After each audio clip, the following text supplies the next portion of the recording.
हरे कृष्ण। प्रिय बंधुओं, आज का विषय बड़े ध्यान से सुनना। ये जो हिंदी के वर्णमाला में ग शब्द आता है, छोटी ग, इस ग शब्द से दोस्ती कर लो। इस ग में ही हमारा भला है, इसी ग में हमारी गति है, हमारा भला है। कैसे? ग से गंगा, ग से गाय, ग से ग्यारस, ग से गीता, ग से गुरु, ग से गोविंद, है ना। अब आप देखिए, जब किसी प्राणी के प्राण छूट रहे होते हैं तो हम क्या करते हैं? उसके सामने गीता पढ़ते हैं, उसके मुख में गंगा जल डालते हैं ताकि इस प्राणी का भला हो।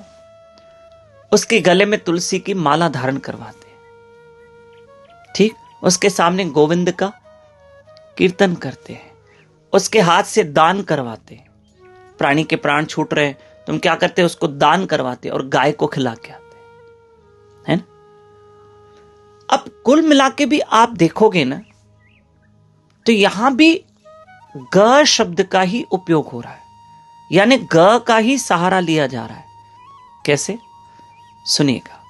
हम प्राणी के मुख में गंगा जल डाल रहे हैं, भाई उसके अंतिम श्वास चल रहे हैं, जल्दी करो उसके मुख में गंगा जल डाल दो। तो ग से गंगा, और गंगा मैया जो है वो भगवान कृष्ण के चरणों से निकली है। फिर गीता, प्राणी के सामने भगवत गीता पढ़ते, आपको पता है ना। भगवत गीता से उसका भला होगा। भगवत गीता के श्लोक उस प्राणी के कान में जाएंगे तो उसका भला हो जाएगा। तो क्या करते हैं? उसको गीता सुनाते हैं। तो गीता भी ग से है, और ये फिर भगवान कृष्ण के मुख से निकली है। गंगा मैया कृष्ण के चरणों से, और गीता मैया कृष्ण के मुख से।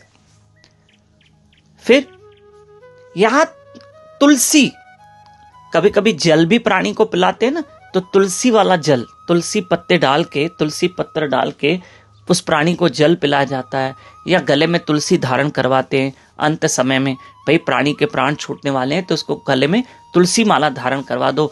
तो उस तुलसी का संबंध भी भगवान कृष्ण से है, वो भगवान कृष्ण की पटरानी है, तो कृष्ण ही काम आया। फिर प्राणी से दान करवाते हैं, प्राणी से दान करवाते हैं तो गाय को खिलाने जाते हैं। तो गाय मतलब ग, और गाय किसकी प्यारी है? कृष्ण की ही प्यारी है ना। और कृष्ण का एक नाम गोपाल है। फिर प्राणी के सामने कृष्ण का भजन करते, मेरे प्रभु श्री राम का भजन करते, श्री राम जय जय राम, या श्री कृष्ण गोविंद हरे मुरारी, हे नाथ नारायण वासुदेवाय, बोलते हैं ना, करवाते हैं।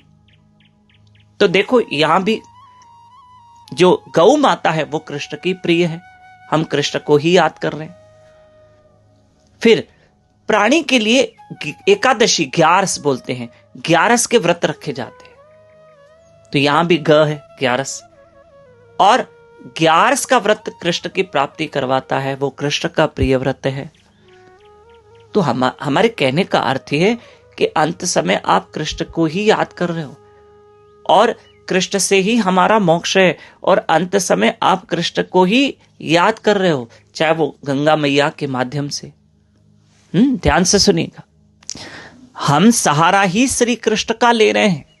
गंगा मैया कृष्ण के चरणों से निकली, गंगा मैया का संबंध कृष्ण से, गीता का संबंध कृष्ण से, गौ माता का संबंध कृष्ण से, ग्यारस का संबंध कृष्ण से, तुलसी का संबंध कृष्ण से।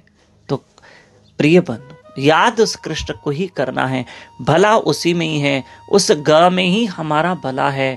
और गुरु महाराज वे भी ग पे हैं, और कई जगहों पे देखो भाई शिष्य के प्राण छूट रहे तो गुरु महाराज आके गोविंद का भजन करते। तो ग में ही हमारी गति है, और याद तो श्री कृष्ण को करना है। तो क्यों न जीवन भर श्री कृष्ण को याद करें, और अंत में तो कृष्ण को वैसे ही याद करना है।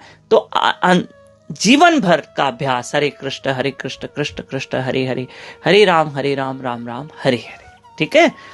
आज और कल बुधवार गुरुवार 2 दिन 4 और 5 फरवरी हमारी सत्संग 2 दिन पिंपरी शहर में है, पूना के पास, महाराष्ट्र में ही, श्री साईं गोविंदराम झूलेलाल मंदिर, साईं चौक, पिंपरी में, शाम को 6 बजे। हरे कृष्ण।